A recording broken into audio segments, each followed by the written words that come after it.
నమస్తే అందరికీ శ్రీమాత్రే నమః. అందరూ బాగున్నారు. ఈ రోజు ఈ వీడియోలో మీకు కాలభైరవ వార్షికం చెప్పబోతున్నానండి. కాలభైరవ వార్షికం అంటే ఆల్రెడీ చాలా మంది మన ఛానల్లో చూసే ఉంటారు. వీడియో చేసుకున్నాక దాని కంటిన్యూషన్ వీడియో అనమాట ఇది. స్కిప్ చేయకుండా కంప్లీట్ గా చూస్తే మీకు క్లారిటీగా వచ్చేస్తుంది, అర్థమైపోతుంది అనమాట. బయట కొన్ని సౌండ్స్ ఉన్నాయి, ప్లీజ్ ఇగ్నోర్ చేసేయండి. అండ్ మాక్సిమం ఖచ్చితంగా ట్రై చేస్తాం సౌండ్స్ ని.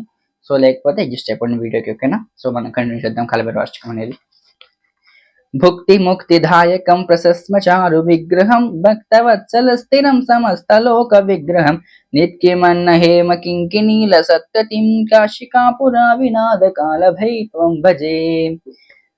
భుక్తి ముక్తిదాయకం. భుక్తి అంటే భోజనం, ముక్తి అంటే మోక్షం.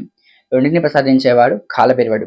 అలాగే దీంతో పాటు ప్రశస్మచారు విగ్రహం అంటే అందమైన ముఖం కలవాడు. భక్తవత్సల స్థిరం అంటే భక్తులు తన బిడ్డలాగా భావించేవాడు. ఇలాంటి ఒక సమస్తలోక విగ్రహం అంటే సమస్త లోకాలను తనలోనే దాచుకున్న బ్రహ్మాండ స్వరూపం కాలభైరవుడు అనమాట అండి. ఆ తర్వాత మనకి ఇలాంటి ఒక స్వరూపమైన కాశీ క్షేత్రంలో కాలభైరవుడు నేను దర్శించుకుంటున్నాను, నమస్కరించుకుంటాను అని చెప్పేసి మనకి ఇక్కడ అర్థం అనమాట.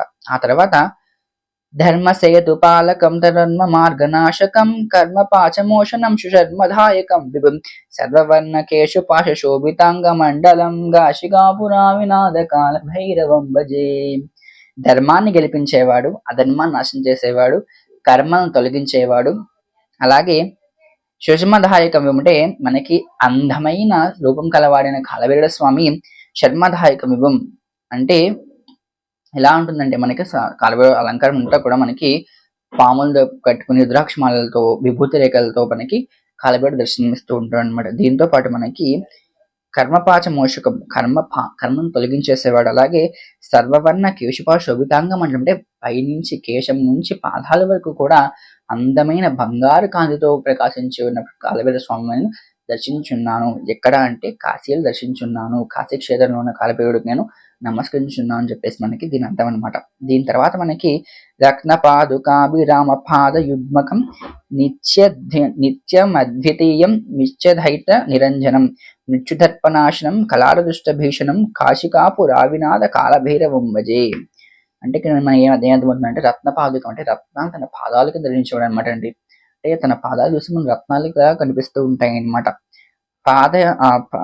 రత్నపాదు కాభిరామ పాదయుగ్మకం అద్వితీయం అంటే ఏంటంటే కాలభైరవుడు ఎప్పుడు కూడా మనకి అద్విత స్థితిలోనే ఉంటాడు అనమాట అండి. అంటే ఒక అలౌకిక స్థితి. పరమేశ్వరుడు ఎలాగైతే తపస్సు చేసుకుంటూ ఆ జ్ఞానముద్రలో ఉంటూ ఉంటాడో కాలభైరవుడు కూడా అదే మనకి అద్వైత స్థితిలో మనకి కనిపిస్తూ ఉంటాడు అనమాట.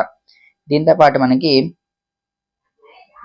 మృత్యుదర్పనాశ అంటే మృత్యుని యముని కూడా తన ఒక భయం యముని కూడా భయపెట్టగల కెపాసిటీ మనకి కాలభైరవుడు అనమాట అండి. కళారదుష్ట భీషణం కాశికాపురావినాద కాలభైరవం భజే. అంత భయంకర స్వరూపమైన కాలభైరవుడు కాశీ క్షేత్రంలో ఉన్నాడు. అంటే భయం అంటే మనకి ఇంకో రకం కనుకోకండి. భయం అంటే ఎవరైనా తప్పు చేస్తే వాడికి భయం అనమాట. అతను భక్తులకి చెప్పాను ఆల్రెడీ, భక్తవత్సలు అని చెప్పాను కదా. భక్తులకి భక్తవత్సలు, తప్పు చేసేవాడికి ఆ ఒక బెత్తం పట్టి కొట్టే గురువు కూడా అవుతాడనమాట కాలభైరవుడు. అంత అందమైన స్వరూపం మనకి కాలభైరవ స్వరూపం అనమాట అండి. ఆ తర్వాత మనకి అట్టహాస భిన్మ పద్మజాడకోయ సంతతిం దృష్టిపాత నష్టపాద జాలమగ్నాశనం అష్టసిద్ధిదాయకం కపాలి మాలికాధరం కాశికాపురా వినాద కాల భైరవం భజే. అట్టహాస భిన్న పద్మ జాడకోయ సంతతిం అంటే ఏంటంటే అట్టహాసం అంటే ఏమనుకుంటున్నారు? ఎప్పుడు కూడా ఒక తాండవం చేస్తూ ఒక రకమైన ఏమంటారు సౌండ్ వైబ్రేషన్స్ తో ఎప్పుడు కూడా కాలభైరవుడు ప్రశాంతంగా అలా ఉండేది కాదు. ఇప్పుడు అలా వీరంగం చేస్తూ ఉంటాడు అనమాట. అలా వీరంగం చేస్తూ ఉన్న స్వరూపం మన కాలభైరవుడు అనమాట. దృష్టిపాద జాలమగ్నాశకం. తన ఒక చూపు మన మీద పడిందంటే చాలండి, మనకి ఎలాంటి ఈ యొక్క నెగిటివ్ ఎనర్జీ ఇంప్లాక్ట్స్ అన్ని కూడా మనకి పోతాయి అనమాట. అంత పవర్ఫుల్ మన కాలభైరవుడు అనమాట అండి. అష్టసిద్ధిదాయకం అంటే అష్టసిద్ధులు తనలోనే దాచుకున్న స్వామి. కపాలి మాలికాధరం కపాలిమాల ధరించిన వాడు. అలాగే ఇలాంటి ఒకనొక అద్భుతమైన స్వరూపాన్ని నేను కాశీ క్షేత్రంలో దర్శించున్నాను అని చెప్పేసి మనకి ఇక్కడ అర్థం అనమాట. దీని తర్వాత మనకి నీతిమార్గకోవిదం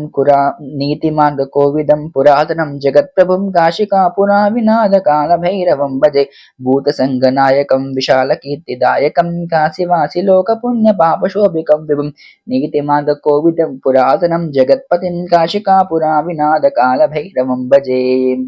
ఇక్కడ మనకి ఏం అర్థమవుతుందంటే మనకి అష్టదాయకం అయిపోయింది కదండి. భూత సంఘ నాయకం అంటే భూతగణాలని ఇప్పుడు తన చుట్టూనే ఉంటాయన్నమాట. అంటే ఈయన కూడా ఇప్పుడు భూతగణాల చుట్టూనే ఉంటారనమాట. ఎందుకంటే ఈయన భూతనాథుడు కాబట్టి. ఎలాగ పరమేశ్వరుడు భూతనాథుడు కదా, సో అదే విధంగా కలబిడు కూడా మనకి భూతనాథ స్వరూపం అనమాట. అంటే ఇప్పుడు ఈ యొక్క భూతాలు చుట్టూ తిరుగుతూ ఉంటారనమాట. అందుకే ఆయన పట్టుకుంటే మన నెగిటివ్ ఎనర్జీ కూడా పోతుంది. భూత సంఘ నాయకం విశాల కీర్తిదాయకం అంటే విశాల నేత్రాలు, విశాల హృదయం కలవాడు కాలబిరుడు.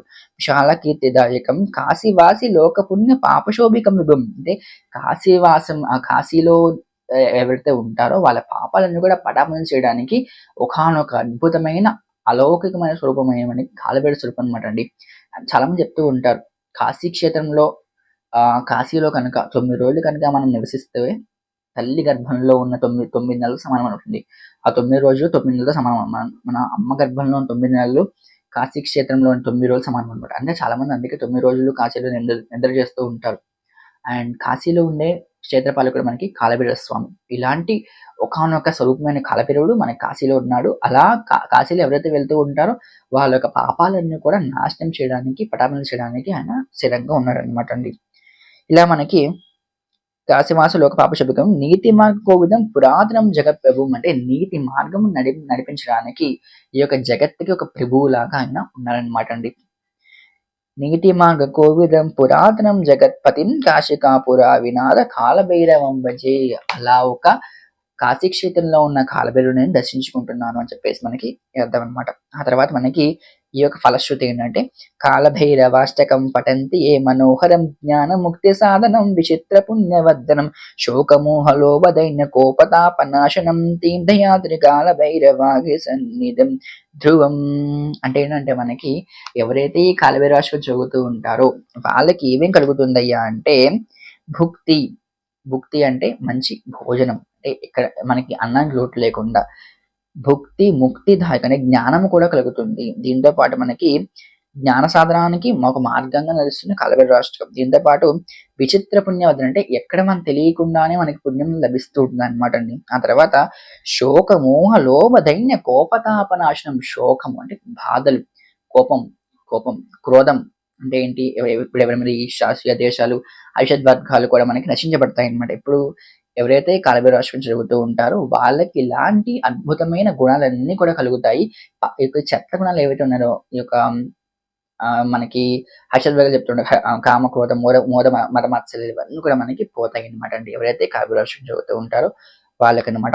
ఇలా మనకి కాలభైరవ స్వామి మనకి ఎవరైతే కాలభైరవ దర్శనం చేసుకుంటుంటారో వాళ్ళకి కూడా ఇది విధంగా కలుగుతాయి అనమాట. అండ్ ఆల్సో ఎవరైనా కూడా కాలభైరవుడు కనుక ఆరాధన చేస్తూ ఉన్నారో వాళ్ళకి ఎవరైనా కూడా నెగిటివ్ నుంచి చేతబడులు పిచ్చి చేస్తున్నా కూడా మనకి వెంటనే వాళ్ళకి రియాక్ట్ కలుగుతుంది అనమాట అండి. అంత గొప్ప కాలభైరవాష్టకాన్ని ఈరోజు మీకు ముందు నేను మొత్తం అంతా ఎక్స్ప్లెయిన్ చేశాను. నాకు తెలిసిన పరిధిలో నేను మీకు ఎక్స్ప్లెయిన్ చేశాను. అండ్ ఇలాంటి వీడియోస్ మీకు మళ్ళీ కావాలనుకుంటే ఛానల్ సబ్స్క్రైబ్ చేసుకుని, అలాగే ఇలాంటి వీడియోస్ మీకు కావాలంటే కామెంట్ తెలియచేయండి ఇలాంటి వీడియోస్ కావాలని చెప్పేసి. నెక్స్ట్ హనుమాన్ చాలీసా వీడియోతో వస్తాను. అండ్ ఆల్సో నెక్స్ట్ కనకదార స్తోత్రంతో వస్తాను. సో నాకు తెలిసి మీకు వీడియోస్ నాకు నచ్చే ఉంటాను అనుకుంటున్నాను. నచ్చితే నా సబ్స్క్రైబ్ చేసి, లైక్ చేసి, షేర్ చేసి ఫ్రెండ్స్ అండ్ ఫ్యామిలీ కూడా షేర్ చేసేయండి. అండ్ నేనేమైనా తప్పులు చెప్పుకుంటే నాకు క్షమించండి. అండ్ మీరు ఏమైనా మీకు తెలిసి ఉండే అక్షరం గురించి ఇంకా అర్థాలు బాగా చెప్పగలుగుతారని కూడా నాకు కామెంట్ సెక్షన్ తెలియచేయండి. అవన్నీ కూడా చదువుతాను. ఓకేనా? Thank you so much watching inter videos. Shri మాత్రమే జై శ్రీరామ్. అందరూ మనం కూడా ఉండాలి.